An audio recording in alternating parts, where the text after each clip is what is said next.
గత 15 సంవత్సరాల నుంచి ఇదే ఇంట్లో అయితే లక్ష్మి గారు సత్యనారాయణ గారు ఉంటున్నారు. సో కొన్ని కారణాల వల్ల ఇల్లు కన్స్ట్రక్షన్ మధ్యలోనే ఆగిపోయింది. లక్ష్మి గారి కోరిక ఎప్పటికైనా ఇల్లు బాగు చేసుకోవాలనేది ఆవిడ కోరిక. సో బయట మెట్లు కూడా లేకపోతే మెట్లు వేయించడం జరిగింది.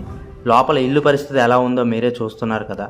సో మొత్తానికైతే వర్క్ అయితే స్టార్ట్ చేసాము. లక్ష్మి గారి కోరిక అయితే నెరవేర్చబోతున్నాము. వీడియో మిస్ అవ్వకుండా